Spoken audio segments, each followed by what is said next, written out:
여보, 우리 정말 어떻게 해야 할까? 아내의 눈에 눈물이 고였습니다. 35년간 성실하게 일해서 모은 퇴직금 1억 원은 모두 사라지고 8,500만 원의 빚만 남았고 67세의 나이에 월세방에서 살게 될 줄은 꿈에도 몰랐습니다. 대체 무슨 일이 있었던 걸까요? 평범한 회사원이었던 제가 왜 이런 상황에 처하게 됐을까요?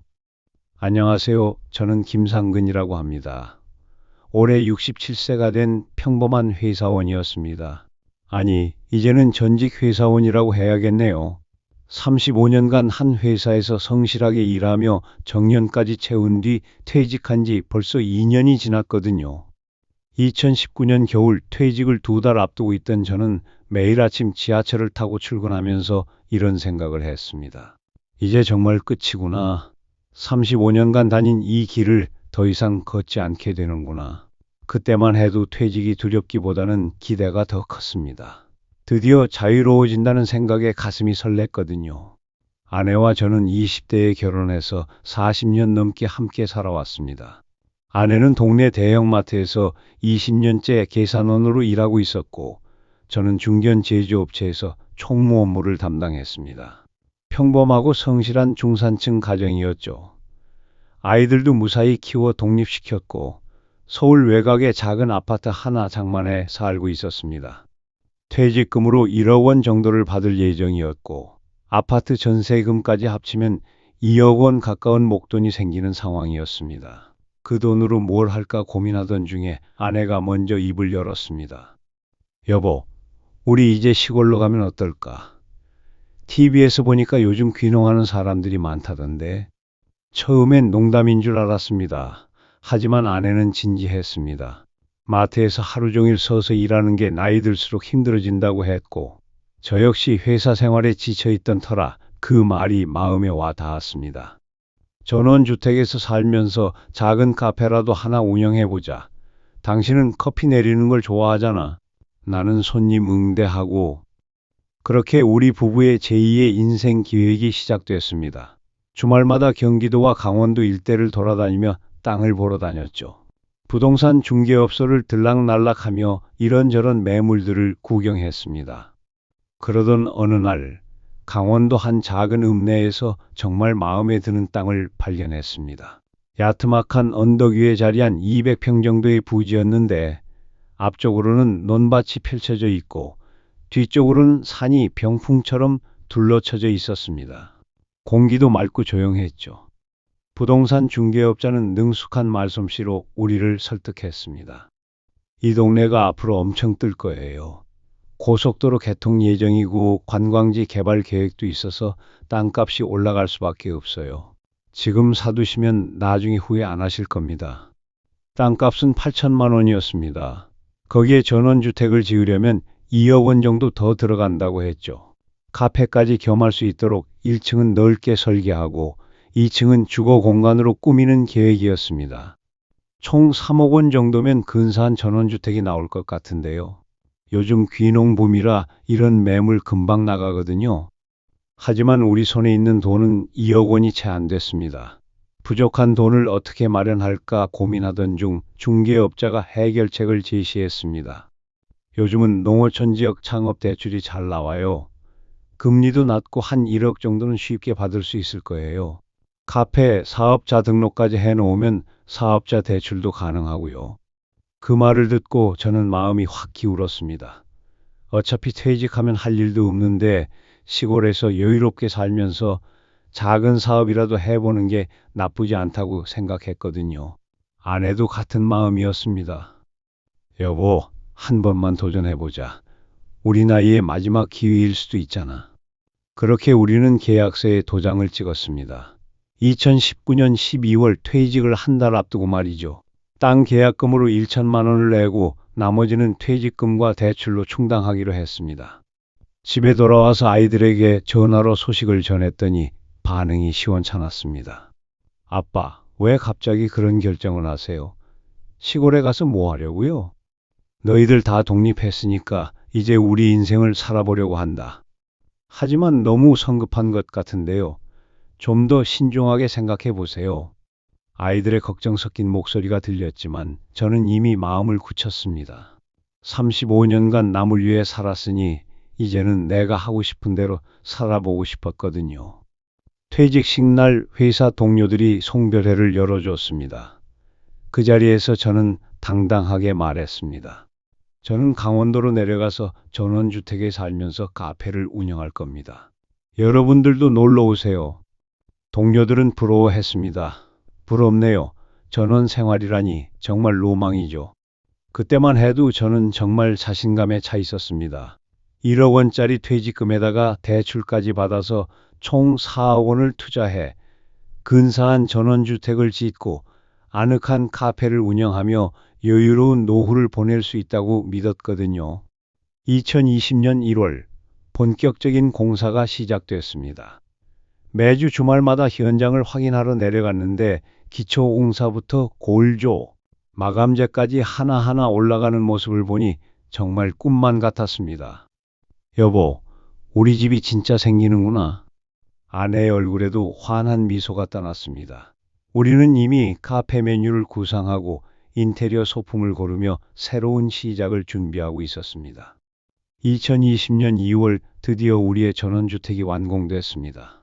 200평 부지 위에 자리한 2층 양옥집은 정말 그림 같았습니다. 1층에는 카페로 사용할 넓은 홀과 주방, 화장실이 있었고 2층에는 침실 2개와 거실이 마련되어 있었죠. 이사 첫날 아내와 저는 새 집 앞마당에 서서 주변 풍경을 바라봤습니다. 멀리 산자락이 병풍처럼 펼쳐져 있고 앞쪽으로는 논밭이 끝없이 이어져 있었습니다. 서울의 매연과 소음에 지쳐있던 우리에게는 천국 같은 곳이었어요. 여보, 진짜 여기서 살게 되는구나. 꿈만 같아. 아내가 제 팔짱을 끼며 말했습니다. 저도 가슴이 벅찼습니다. 35년간 남의 회사를 위해 일하며 꿈꿔왔던 자유로운 삶이 드디어 시작되는 것 같았거든요. 본격적인 카페 준비에 들어갔습니다.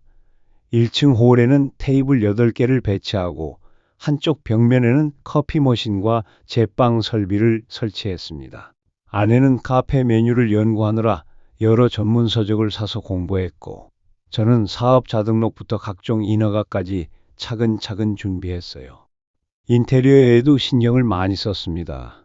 시골의 정취를 살리면서도 세련된 느낌을 주려고 원목 가구로 통일하고 벽에는 아내가 직접 그린 수채화를 걸었죠. 창가 자리에는 화분을 놓아 자연스러운 분위기를 연출했습니다. 2020년 4월 드디어 힐링 카페 산들이 문을 열었습니다. 카페 이름은 아내가 지었어요. 시골 바람처럼 산들산들 불어오는 힐링 공간이 되자는 의미였죠. 오픈 첫날 동네 주민들이 몇 분 오셨습니다. 커피 한 잔에 3,000원, 수제 쿠키 한 개에 2,000원으로 가격도 착하게 책정했어요. 그런데 손님이 생각보다 많지 않았습니다.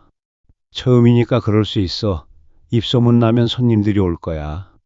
저는 아내를 위로하며 희망적으로 생각했습니다. 하지만 일주일이 지나고 한 달이 지나도 상황은 크게 달라지지 않았어요. 하루 매출이 2만 원에서 3만 원 사이였습니다.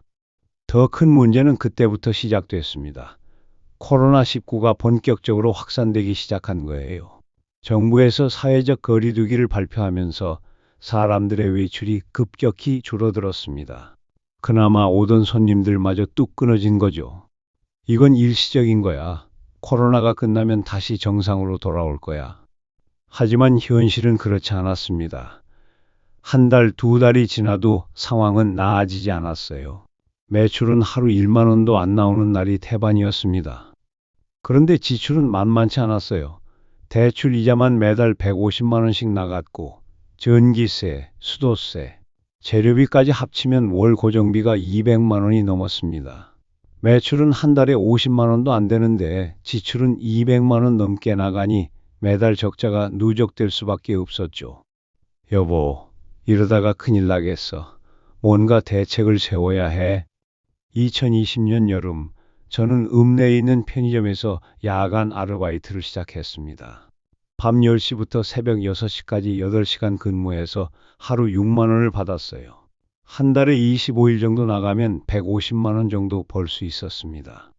처음엔 자존심이 상했습니다. 35년간 관리직으로 일하던 제가 편의점에서 야간 알바를 하게 될 줄은 꿈에도 몰랐거든요. 하지만 선택의 여지가 없었어요. 매달 쌓여가는 적자를 감당할 방법이 없었으니까요. 편의점 일은 생각보다 힘들었습니다. 밤새 서 있는 것도 힘들었지만 간혹 술 취한 손님들이 와서 시비를 걸거나 10대 아이들이 와서 떼를 쓰는 일도 있었어요. 그럴 때마다 내가 왜 이런 일을 해야 하나 하는 생각에 한숨이 나왔습니다. 아내도 마찬가지였어요. 카페에 손님이 없으니 하루 종일 혼자 앉아 있기만 했죠. 가끔 지나가는 등산객들이나 동네 주민들이 들르긴 했지만 하루 매출이 1만 원 넘기가 어려웠어요. 여보 미안해. 내가 괜한 욕심 부렸나 봐. 아내가 울먹이며 말할 때마다 제 마음도 무너져 내렸습니다. 아내를 행복하게 해주려던 꿈이 오히려 고통만 안겨주고 있었거든요. 2020년 겨울이 되니 더 큰 시련이 찾아왔습니다. 시골의 겨울은 서울과는 차원이 다르게 추웠어요. 난방비가 한 달에 60만 원씩 나왔습니다. 전원주택이라 단열이 완벽하지 않아서 보일러를 아무리 틀어도 집안이 따뜻해지지 않았어요. 이렇게 돈이 많이 들 줄 몰랐네. 전기세, 수도세, 인터넷비까지 합치면 한 달 생활비가 100만 원이 넘었습니다. 서울에서 살 때보다 오히려 더 많이 드는 거였어요. 그리고 겨울이 되니 또 다른 문제가 드러났습니다. 교통이 너무 불편했던 거예요. 읍내까지 나가려면 버스를 타야 하는데 하루에 5번밖에 안 다녔어요. 차가 없으면 생활 자체가 불가능했죠. 병원 가는 것도 일이었습니다. 동네에는 작은 의원 하나밖에 없어서 큰 병원에 가려면 시내까지 나가야 했어요. 차로 40분은 걸리는 거리였죠. 2021년 초 설상가상으로 아내가 쓰러졌습니다. 갑자기 배가 아프다며 식은땀을 흘리더니 의식을 잃었어요. 119에 신고해서 응급실로 실려갔는데 담석증이라는 진단을 받았습니다. 수술이 필요합니다. 입원 기간은 일주일 정도 될 것 같고요. 의사 선생님의 말을 듣는 순간 머리가 하얘졌습니다. 의료비도 걱정이었지만 아내 없이 카페를 운영할 수 있을지도 막막했어요. 아내가 입원한 일주일 동안 저는 편의점 알바와 카페 운영을 혼자 해야 했습니다. 낮에는 카페를 지키고 밤에는 편의점에서 일하니 잠을 제대로 잘 수가 없었어요. 체력적으로 한계에 다다른 느낌이었습니다. 의료비로 200만 원이 나갔습니다. 그나마 건강보험이 있어서 다행이었지만 우리에게는 큰 부담이었어요. 매달 적자가 누적되고 있는 상황에서 예상치 못한 지출까지 생긴 거죠. 여보, 우리 이러다가 정말 망하는 거 아니야? 아내가 퇴원한 후 처음으로 솔직한 마음을 털어놨습니다. 저도 같은 생각이었어요. 1년 가까이 버텨봤지만 상황이 나아질 기미가 전혀 보이지 않았거든요. 2021년 봄 저는 결단을 내렸습니다. 집을 팔기로 한 거예요.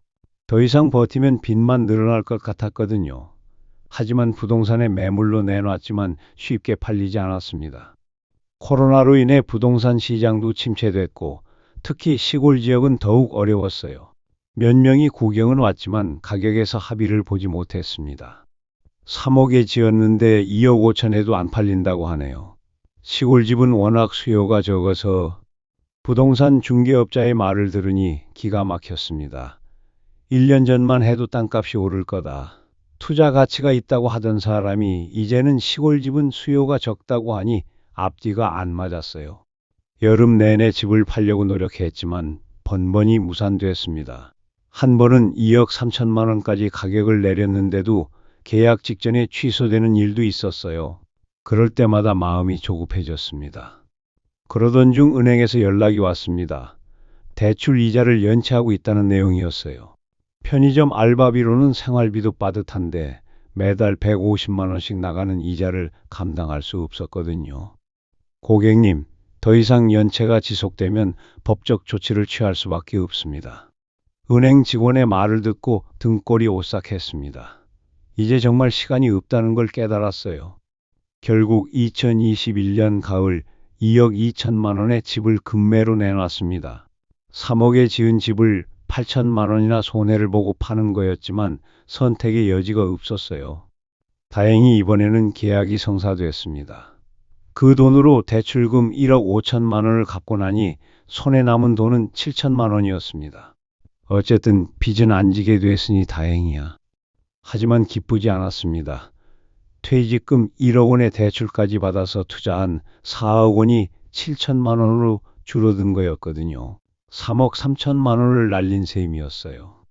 집을 팔고 나서 우리는 읍내에 있는 작은 다세대 주택으로 이사했습니다. 월세 40만 원짜리 투룸이었어요.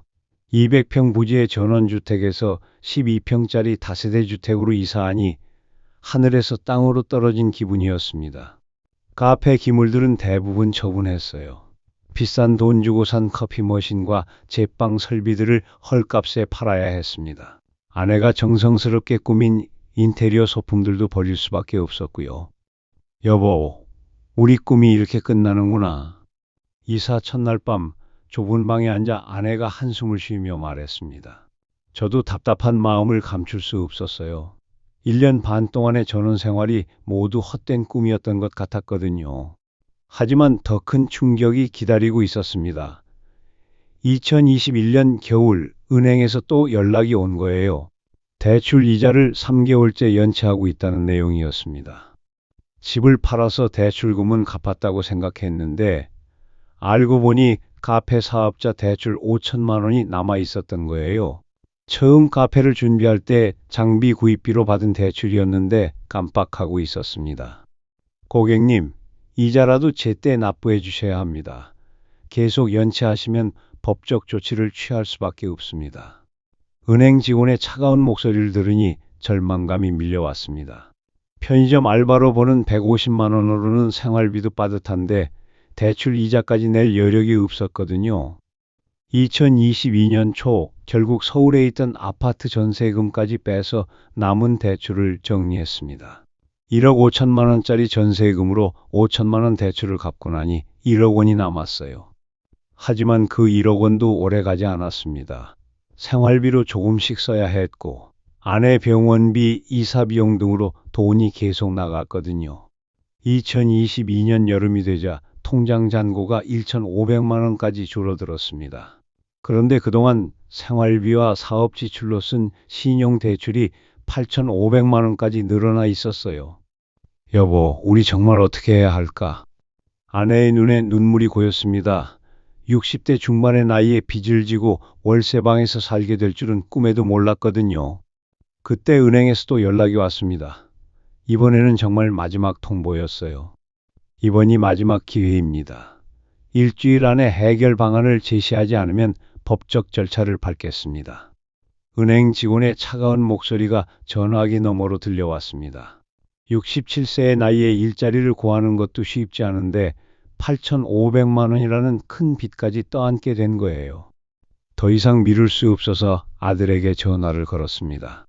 아들아, 아빠가 좀 어려운 상황에 처했다. 도움이 필요해. 처음엔 자세한 사정을 말하기가 어려웠어요. 하지만 결국 모든 걸 털어놨습니다.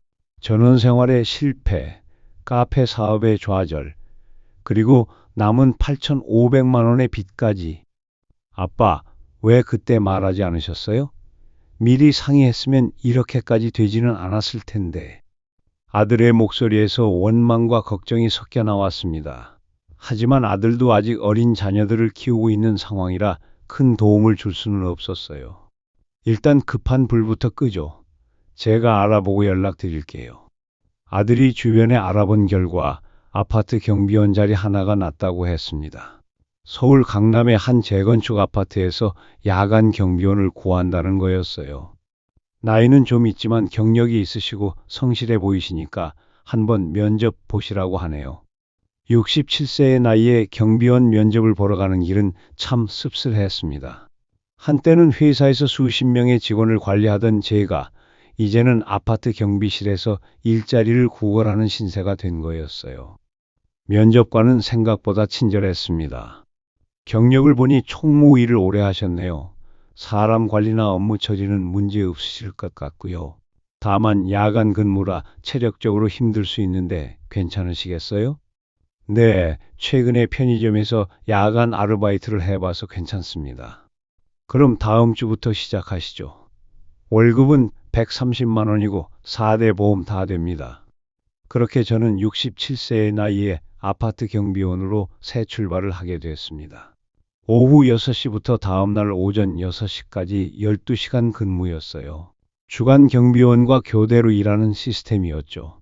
처음 며칠은 정말 힘들었습니다.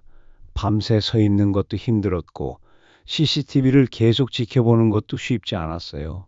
가끔 술 취한 주민들이 와서 짜증을 내거나 택배 때문에 시비를 거는 일도 있었습니다. 하지만 적응되니까 할만했어요. 무엇보다 월 130만 원이라는 고정 수입이 생겼다는 게 큰 위안이었습니다. 빚을 갚기에는 부족했지만 생활비는 충당할 수 있었거든요. 아내도 근처 마트에서 파트타임 일자리를 구했습니다. 하루 4시간씩 일해서 월 60만 원 정도 벌 수 있었어요. 그렇게 우리 부부가 합쳐서 월 190만 원 정도의 수입이 생겼습니다. 월세 40만 원, 생활비 100만 원을 빼고 나면 50만 원 정도가 남았어요. 그 돈으로 조금씩 빚을 갚아 나가기 시작했습니다. 8,500만 원이라는 큰 빚이지만 꾸준히 갚다 보면 언젠가는 해결될 거라고 믿었어요. 경비 일에도 익숙해지고 생활도 안정되기 시작했습니다. 그러던 어느 날 경비실에서 혼자 앉아 있는데 문득 지난 날들이 떠올랐어요. 3년 전만 해도 저는 퇴직금 1억 원의 대출까지 받아서 4억 원을 투자해 전원주택을 짓고 카페를 운영하겠다는 꿈에 부풀어 있었습니다. 하지만 지금은 67세의 나이에 아파트 경비실에서 야간 근무를 하고 있어요. 그때 깨달은 게 있습니다. 제가 실패한 이유가 단순히 운이 나빠서나 코로나 때문만은 아니었다는 거예요.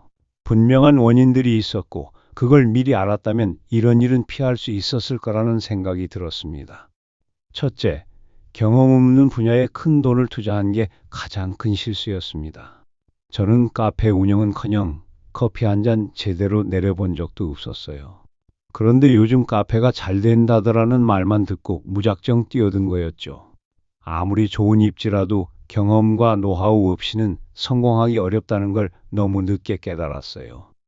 둘째, 규모를 너무 크게 잡은 것도 문제였습니다. 처음부터 200평 부지에 전원주택을 짓고 제대로 된 카페를 만들려고 했는데 작은 규모로 시작해서 경험을 쌓은 다음 확장하는 게 맞았을 거예요. 고정비가 너무 커서 매출이 조금만 부진해도 바로 적자가 나는 구조였거든요. 셋째, 대출을 받은 것도 치명적이었습니다. 퇴직금만으로는 부족하다고 해서 1억 원을 빌렸는데 그 이자가 목을 조이기 시작했어요.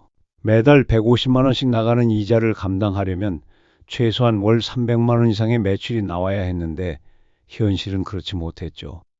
넷째, 시장 조사를 제대로 하지 않은 것도 큰 실수였습니다. 부동산 중개업자 말만 믿고 관광지 개발 예정이니 고속도로 개통이니 하는 장밋빛 전망만 들었어요. 실제로는 그 지역에 카페를 찾는 사람이 얼마나 되는지, 계절별 유동인구는 어떤지 전혀 알아보지 않았거든요. 다섯째, 비수기에 대한 대비책이 전혀 없었습니다. 여름에는 그나마 관광객들이 있었지만 겨울에는 정말 손님이 없었어요. 1년 내내 꾸준한 수입이 있어야 하는데 계절의 영향을 너무 많이 받는 업종이었죠. 이런 것들을 미리 알았다면 아예 시작하지 않았을 거예요. 아니면 훨씬 작은 규모로 대출 없이 충분한 준비를 거쳐서 시작했을 거고요. 지금 저는 아내와 함께 12평짜리 작은 방에서 살고 있습니다. 제가 밤에 경비 일을 하고 아내가 낮에 마트에서 일해서 하루하루를 버텨나가고 있어요. 화려하지도 않고 여유롭지도 않지만 그래도 우리 둘이 함께 있으니까 견딜만 합니다. 요즘은 작은 목표를 하나씩 세우며 살고 있어요. 일단 5년 안에 빚을 모두 갚는 것, 그리고 작은 전셋집이라도 하나 마련하는 것. 더 이상 큰 꿈은 꾸지 않습니다. 현실적인 목표를 세우고 차근차근 나아가는 것이 더 중요하다는 걸 깨달았거든요. 가끔 후배들이 퇴직하고 뭘 하며 살까요? 라고 물어볼 때가 있어요. 그럴 때마다 저는 이렇게 말합니다. 하고 싶은 일이 있으면 해보세요. 다만 그 일을 정말 잘 알고 있는지, 실패했을 때도 견딜 수 있는 규모인지 꼼꼼히 따져보세요. 그리고 절대 대출은 받지 마세요. 전원 생활은 분명 로망입니다. 하지만 로망과 현실은 다르다는 걸 뼈저리게 느꼈어요. 충분한 준비 없이 꿈만 가지고 뛰어들면 저처럼 모든 걸 잃을 수도 있다는 걸 꼭 기억해 주셨으면 좋겠습니다. 오늘의 이야기는 여기까지입니다. 끝까지 시청해 주신 여러분들께 진심으로 감사드립니다. 앞으로도 저희 노후 금융 이야기 채널은 기막힌 사연과 알찬 금융 정보로 여러분을 찾아뵙겠습니다. 구독과 좋아요로 응원 부탁드립니다. 감사합니다.